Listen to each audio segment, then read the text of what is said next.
নমস্কার।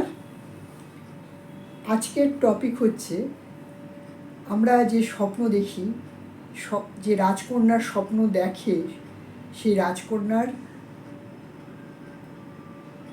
বাস্তবিক লাইফ কেমন তাই নিয়ে আজকের টপিক।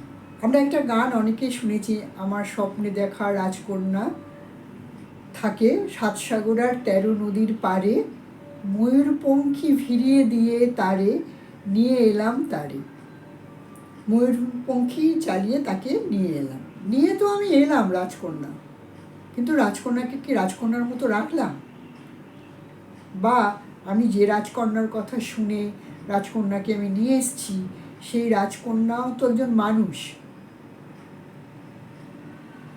সে তো সারাদিন একই রকমভাবে ছবি হয়ে বসে থাকবে না। যেমন ধরুন, এক চোখ দিয়ে হাসবে, এক চোখ দিয়ে কাঁদবে মোনালিসার মতো, তা তো নয়। সে মানুষ, সে হাঁটবে, চলবে, তার খিদে পাবে, তার ঘুম পাবে। সে যখন ঘুম থেকে উঠবে তার চোখে পিছুটিও হবে, সে হাই তুললে তাকে বিচ্ছিরি লাগবে, সে নাক চুল করলে তাকে দেখতে খারাপ লাগবে, বা তার শারীরিক কোনো কারণে সে যদি নাক ডাকে তাহলে নিশ্চয়ই সেই নাক ডাকাটা খুব একটা সুন্দর বলে কিছু হবে না। ঠিক উল্টো দিকভাবে রাজপুত্রর কল্পনাও যারা করে আর কি, যে রাজপুত্র এরকম হবে ওরকম হবে, যেরকম রাজপুত্রদের আমরা ছবিতে দেখি বা গল্প শুনে এসেছি সেরকমই হবে বাহ্যিকভাবে, কিন্তু সে মানুষটারও খিদে পাবে, ঘুম পাবে, নাক চুলকবে, বিচ্ছিরিভাবে হাই তুলবে, সে নাক ডাকবে ঘুমোনোর সময়। এবারে কি হয়, কল্পনার সাথে যখন বাস্তবের মিল হয় না, তখন আমরা কি হয়, ওই যে রূপকথার গল্প, সেই গল্পের সাথে মেলাতে যাই বাস্তব জীবনকে, গণ্ডগোল হয়ে যায়। আমরা ভুলে যাই যে রাজপুত্রই হোক আর রাজকন্যাই হোক, সে তো মানুষ, তার এই কাজগুলো থাকবে। এবং সে ঘুম থেকে উঠলে তার চোখে ময়লা জমতেই পারে, তাই দেখে বিরক্ত, ভাল লাগছে না, তা তো হয় না। সে তো একটা পুতুল না, যে একটা পুতুল এনে রাখলাম, জামা কাপড় পরিয়ে দিলাম, চুপচাপ বসে রইলো পুতুল। পুতুলের কোনো প্রাণ নেই, প্রাণ আছে। আবার জানেন তো, এই যে মানুষ, তো মানুষ যখন এই কর্মগুলো করে দেখতে খারাপ লাগে, সে রাজপুত্রই হোক আর রাজকন্যাই হোক। দেখুন, ছোট্ট বিড়াল ছানা, আমার বাড়িতে বিড়াল ছানা আছে, নিজেরাই হেঁটে এসছে, আমি আনিনি, মা বিড়ালের এখানেই বাচ্চা হয়েছে। তো তারা যখন হাঁ করে ঘুমায় খুব মিষ্টি লাগে, বা হাই তোলে খুব মিষ্টি লাগে দেখতে। বা ডগ, যারা, আমার বাড়িতে ডগও আছে, ডগ যখন হাই তোলে খুব মিষ্টি লাগে দেখতে। যখন ঘুমোয় জানেন না কী নাম ডাকে, কিন্তু আমার খুব ভাল লাগে, খুব মিষ্টি লাগে। কিন্তু মানুষের ক্ষেত্রে এটা প্রযোজ্য না, সে রাজপুত্র হোক রাজকন্যাই হোক। প্রাণীকুলে যেমন এগুলো কিউটনেস মনে হয়, সেরকম মনুষ্যকুলে এইগুলো বিচ্ছিরি। আজকের এই সোশ্যাল মিডিয়ার যুগে, ধরুন আমরা যারা আর কি সোশ্যাল মিডিয়াতে আছি, বা যারা যারা শুধু দেখে, এই যে ধরুন আমি আমার কথাই বলছি, আমি কি সারাদিন এরকম সাজগোজ করে বসে থাকি? তা না, আমি তো রান্নাবান্না করি, ঘরের কাজ করি, বাগানের কাজ করি, আমার ডগদের চান করাই, তখন কি আমি এরকম সেজে গুজে বসে থাকবো? তাই কি হয়? হয় না তো, সেটা সম্ভব না। আর কেউ যদি কল্পনা করে সবসময় এরকমই থাকবে আর কি, যেরকম সিরিয়ালের নায়িকারা থাকে, ঘুমোবে তখনও টান টান শাড়ি, স্বর্ণ কাঁথার পরে ঘুমোচ্ছে, হ্যাঁ, লম্বা লম্বা আইল্যাশ, এটা তো বাস্তব জীবনে হয় না। আর বাস্তব জীবন আর আপনার স্বপ্নের জীবনের সাথে একটা পার্থক্য আছে।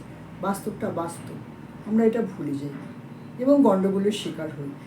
সোশ্যাল মিডিয়ার মাধ্যমে আমাদের কারোর সাথে পরিচয় হয়, তারা যেটুকু আপনাকে দেখায় আপনি সেইটুকু দেখেন, তার বাইরে তো আপনি দেখেন না। আপনার মনে হচ্ছে আপনার বাড়িতে যে মানুষটি রয়েছে সে এরকম কেন, হ্যাঁ, সে রান্নার সময় চোখে দুটো আইল্যাশ কেন লাগিয়ে রান্না করছে না? সেটা কি পসিবল বলুন? সিরিয়ালে একটুখানি ধরুন খুন্তি নাচছে, সে একটা আইল্যাশ পরে আছে, বা সে লাল করে ঠোঁটে লিপস্টিক পরে আছে, বা একটা স্বর্ণ কাতান পরে সে রান্না করছে। রিয়েল লাইফে এটা কি সম্ভব? সম্ভব না।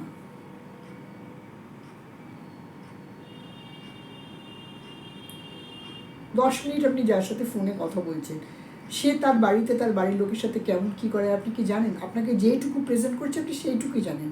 আপনার মনে হচ্ছে যে বাবা কী ভালো, কী ভালো, কী মিষ্টি কথা। হ্যাঁ, আমার ওয়াইফ তো এরকম না, পুরো খ্যারখেরে গলায় বিচ্ছিরিভাবে কথা বলে আমার সাথে। ও ভালো, যার সাথে আমি 10 মিনিট কথা বলি।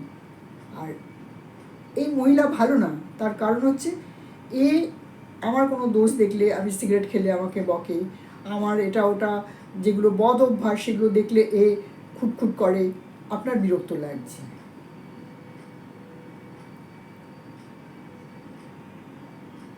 আপনি কী করলেন? সংসারে অশান্তি করলেন। আজকের যুগে একটা খুব হাসির কথা বলি জানেন তো, আমি সোশ্যাল মিডিয়ায় এরকম শুনি আর কি, মানে রিয়েল শুনি, মানে কেউ আমাকে গল্প করেছে তা না, আমি শুনেছি আমার সামনাসামনি। কার বাড়িতে, আমার ক্যাফেতে অনেক লোকজন আসে, কার বাড়িতে মানে ফোনে কথা হচ্ছে, তোর বাড়িতে তোমার বাড়িতে কতটা মানে রান্নার তেল ব্যবহার হয়।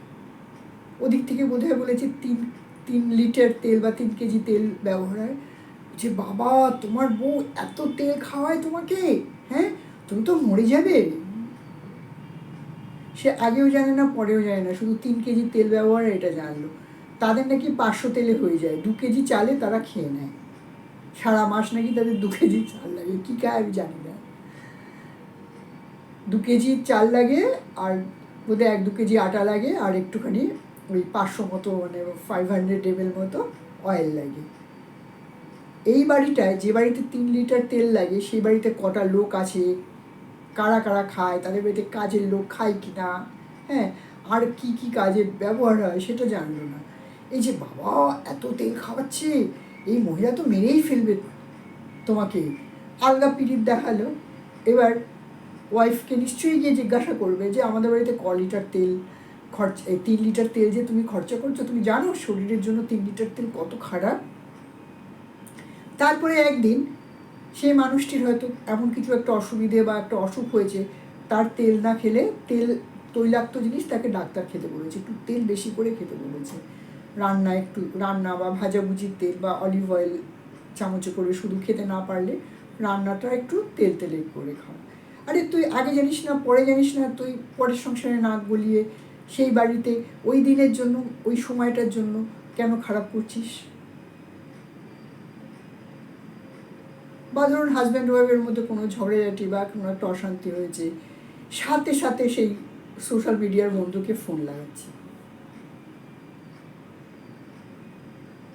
এই আমার জানো এই করেছে আমার হাজব্যান্ড, ওই করেছে আমার হাজব্যান্ড, হ্যাঁ, আমার শাশুড়ি এরকম 4টে কথা বলল।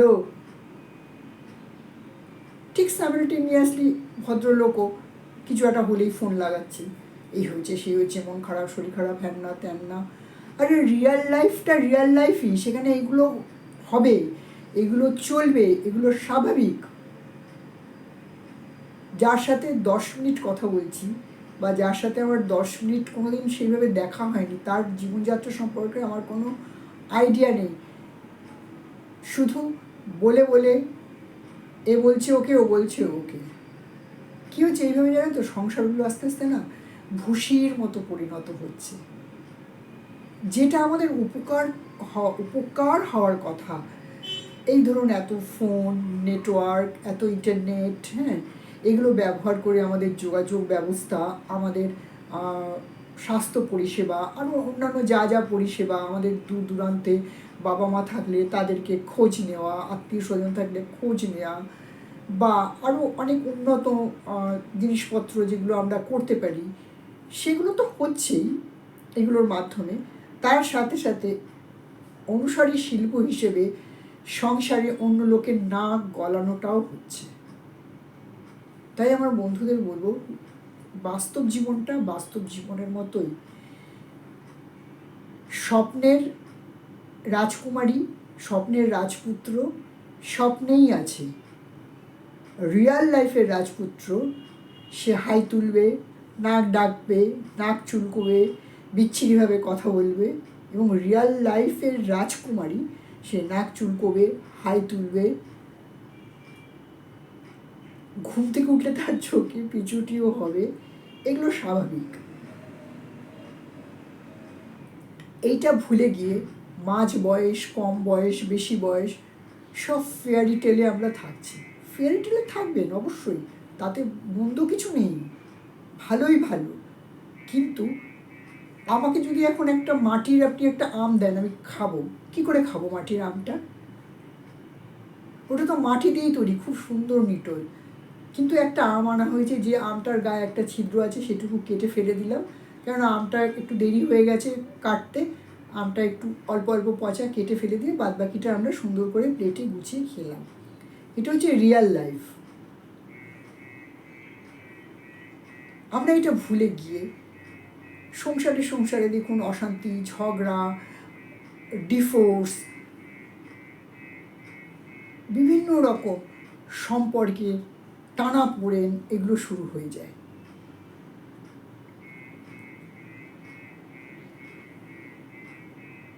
তাই বাস্তবে ফিরে আসতে হবে। যে জিনিসটা, যে ফোন জিনিসটা আমাদের দূর দূরান্তের লোকের খবর নেওয়ার জন্য, কোনো নতুন জিনিস জানার জন্য উপযোগী, সেটা যদি সারাদিন আমি খারাপ জিনিসে ব্যবহার করি, খারাপ কাজে ব্যবহার করি, তো নিজের কর্মের দায় নিজেকেই নিতে হবে। কেউ নেবে না আপনার কর্মের দায়। আপনি আপনার নিজের সংসার ভাঙার জন্য আপনি নিজে দায়ী থাকবেন, কেউ দায়ী থাকবে না। এবং ওই 10 মিনিটের যে আপনার সারাদিন ধরে 10 মিনিটের যে 10জন বন্ধু, যেদিন আপনি একলা হবেন আপনি কাউকে পাবেন না পাশে, আমি আপনাকে গ্যারেন্টি দিয়ে বলতে পারি। তাই সচেতন হওয়াটা খুব জরুরি। অনেকেই বলবেন যে না, আমরা খুব সচেতন, ভালো, তাদের জন্য এই ভিডিওটা না, যারা সচেতন নয় তাদের জন্য। ভালো থাকবেন, আজকে এখানেই শেষ করছি। আবার অন্য একটা ভিডিওতে আবার আপনার সাথে আপনাদের দেখা হবে।